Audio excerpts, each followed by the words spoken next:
মাননীয় স্পিকার, আপনার মাধ্যমে আমার প্রশ্নটি হচ্ছে, একটা বিশ্ববিদ্যালয়ের শিক্ষার্থী অথবা যারা চাকরি প্রার্থীরা যখন প্রাথমিক বিদ্যালয়ে শিক্ষক হিসাবে চাকরি করতে যান, তখন সেখানে 11,000 টাকা বেসিক দিয়ে শুরু করেন বর্তমান প্রেক্ষাপটে।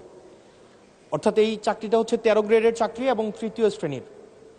একজন যখন সেকেন্ডারি এডুকেশনে চাকরি করতে যান, তখন বেসিক বেতন পান 16,000 টাকা। এটা 10ম গ্রেডের এবং দ্বিতীয় শ্রেণীর চাকরি। আমাদের দেশের প্রাথমিক শিক্ষা এবং মাধ্যমিক শিক্ষা এই দুইটা হচ্ছে ফিডার ইনস্টিটিউশন। আমরা যদি ভালো শিক্ষার্থী ফিডার ইনস্টিটিউশন থেকে আমরা টারশিয়ারিতে পাঠাতে পারি, তাহলে সেখানে একটা রিসার্চ বেসড আমরা একটা আউটকাম পাব। মাননীয় প্রধানমন্ত্রীর কাছে আমার প্রশ্ন, বর্তমান বাস্তবতায় 11,000 টাকা বেসিক এবং 16,000 টাকা বেসিক দিয়ে এই আসলে শিক্ষক হতে আগ্রহ নিয়ে এসে এখানে আসলে দিন শেষে সার্ভাইভ করা খুব কঠিন হয়ে যায়।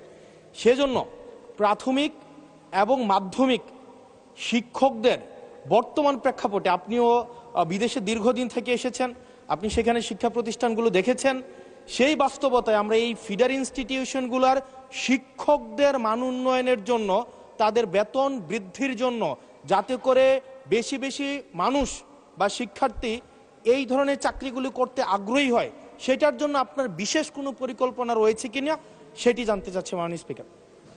মাননীয় প্রধানমন্ত্রী।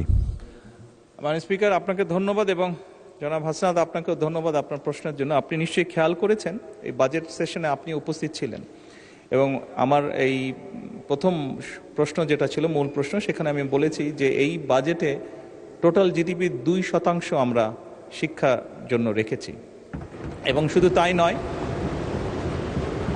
আমাদের যেটি পরিকল্পনা আছে, আমরা পরিকল্পনার মতন যদি আগাতে পারি, ইনশাল্লাহ আমরা শিক্ষা খাতে বাজেট 5 বছর শেষে 5%-এ নিয়ে যেতে চাই।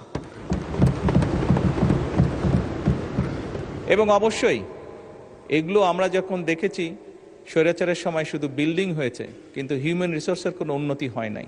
আমি আপনার সাথে সম্পূর্ণ একমত যে আমরা যদি আমাদের প্রাইমারি এবং সেকেন্ডারি এই শিক্ষকদেরকে যদি আমরা সঠিকভাবে ট্রেনিং দিতে না পারি, কিন্তু শুধু ট্রেনিং না, ট্রেনিংয়ের সাথে তাদেরকে তাদের সম্মানীয় যদি বৃদ্ধি করতে না পারি, তাহলে অবশ্যই আমরা প্রত্যাশা করি না যে তারা ভালো কিছু ডেলিভার করতে পারবেন। আমাদের তাদেরকে প্রশিক্ষণ দেওয়ার যেরকম কর্মসূচি রয়েছে, প্রশিক্ষণ দেওয়ার যেরকম পরিকল্পনা রয়েছে, বোথ সেকেন্ডারি অ্যান্ড প্রাইমারি, একই সাথে পর্যায়ক্রমিকভাবে আমরা যাতে তাদের সম্মানীয় বৃদ্ধি করতে পারি। আমরা অনেক সময় দেখেছি প্রাইমারি স্কুলের টিচাররা, এই সংসদে দাঁড়িয়েও আমি বলেছি যে অনেক সময় আমরা এখনও দেখি যে প্রাইমারি স্কুলের শিক্ষকরা তাড়াতাড়ি করে ক্লাস করিয়ে হয়তো আরেকটি একটি কোনো জবে অথবা কৃষিকার্যে যেটাই হয় একটি সেকেন্ড জবে তাকে যেতে হয়, তা না হলে তার জন্য সংসার চালানো কষ্টকর হয়ে যায়। সেকেন্ডারি স্কুলের ক্ষেত্রে আমরা অনেক শিক্ষকের ক্ষেত্রেই দেখেছি এরকম ঘটনা ঘটে।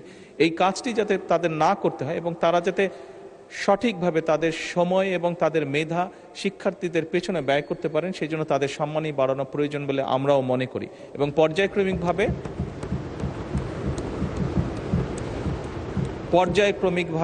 আমরা এই কাজটি ইনশাল্লাহ করব এই দেশে। ধন্যবাদ মাননীয় স্পিকার।